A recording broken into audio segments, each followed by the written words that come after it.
Assalamualaikum warahmatullahi wabarakatuh. Maaf anak-anak, kita hari ini belajar seadanya ya untuk kelas 11 IPA. Selamat sudah naik kelas ya. Hari ini kita lanjutkan lagi pembelajaran kita untuk pertemuan pertama kita. Maaf goyang-goyang karena kameranya dipegang ya. Nah, jadi pada hari ini kita belajar yang pertama tentang dinamika rotasi. Sebelumnya ingat-ingat dulu yang namanya fisika itu dia mempunyai beberapa cabang ya. Jadi fisika itu misalnya dia ada cabang kinematika ya. Ada yang namanya lagi dinamika.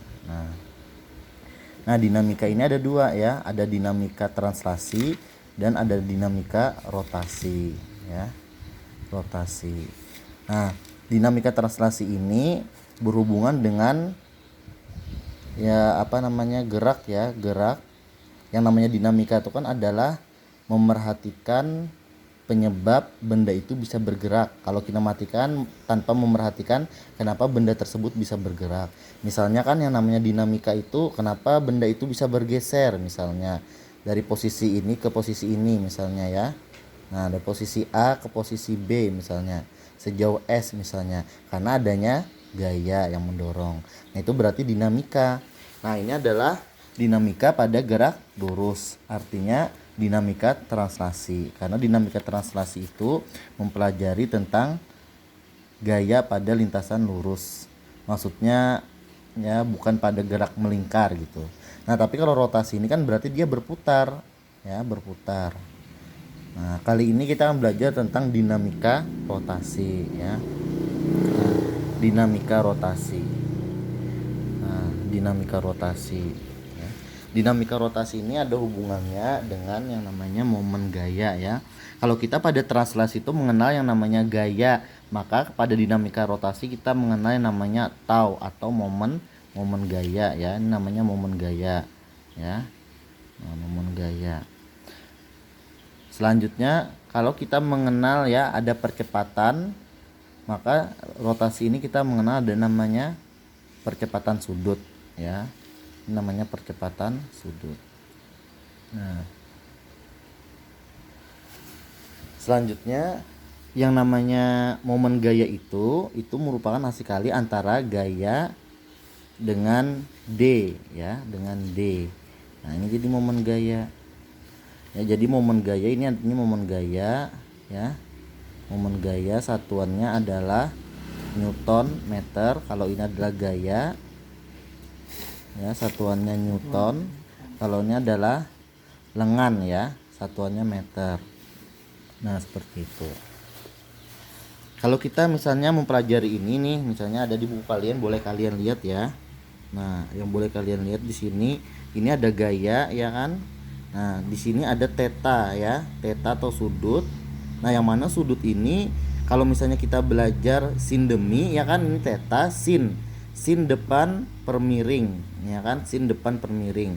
Nah, sin depan per miring. Kalau kita gambarkan di sini, ibaratnya di sini. Nah, di sini dia. Nah, di sini ada tetanya di sini. Ini kan kalau segitiga, ini kan siku-sikunya. Nah, kalau segitiga ini berarti miring. Ya kan, miring di sini sebagai R. Sedangkan D itu di sini, D yang ini. Ya, nah D yang ini yang pada rumus adalah D-nya di sini. Nah, kalau kita mengacu pada theta berarti sin theta, sin itu kan depan per miring, sin demi depan per miring. Artinya sin theta itu sebenarnya adalah depannya D berarti per R. Kalau kita ingin jabarkan D yang ini tadi sama dengan D ini, maka kita dapati D itu adalah hasil kali antara R kali dengan sin theta. Sehingga dapat kita simpulkan yang namanya tau momen gaya itu adalah F kali R sin theta. Nah, itu ya.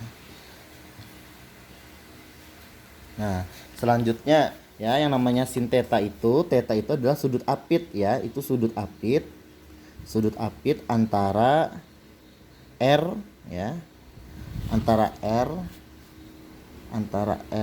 Nah, dan gaya penyebabnya R dan F. Nah, misalnya contohnya kayak gini, Bapak contohkan di papan tulis ya.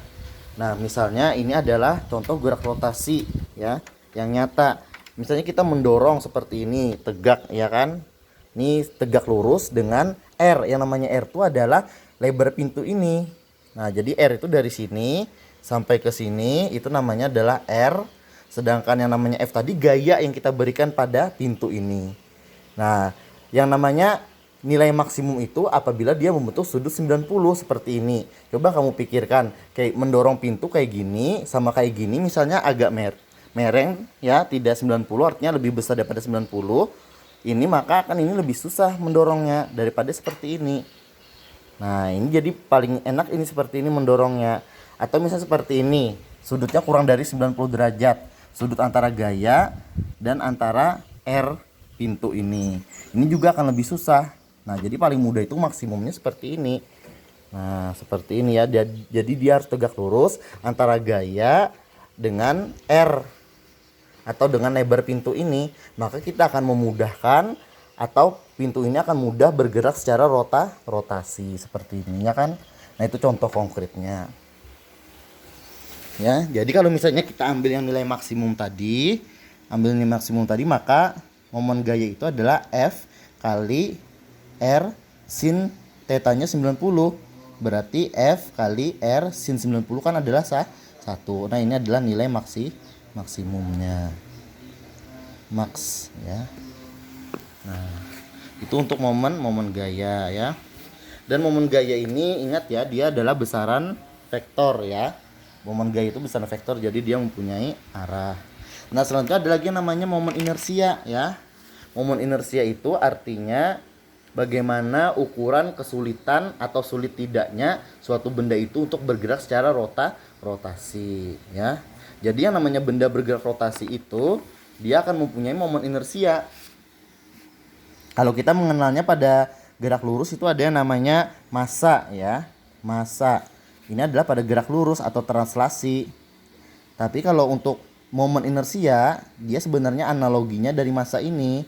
Ini adalah untuk kita katakan pada gerak rotasi. Nah, jadi yang namanya benda-benda yang bergerak secara rotasi itu adalah benda-benda yang mempunyai jari-jari ya. Nah, jari-jari. Jadi kalau dia tidak punya jari-jari, dia tidak bisa berputar. Ya kan? Jadi suatu benda yang mempunyai jari-jari misalnya adalah cincin, bola, roda, jam dinding, komedi putar, dia mempunyai jari-jari ya atau radius, maka dia otomatis dia akan yang mempunyai yang namanya momen inersia. Momen inersia tadi ukuran sulit atau tidaknya untuk melakukan gerak secara berputar atau gerak secara rotasi. Nah, yang namanya momen inersia itu dia mempunyai karakter yang beda-beda ya, seperti ini ya. Nah, ini ada momen inersia misalnya ada nama bendanya apa ini? Batang serba sama ya.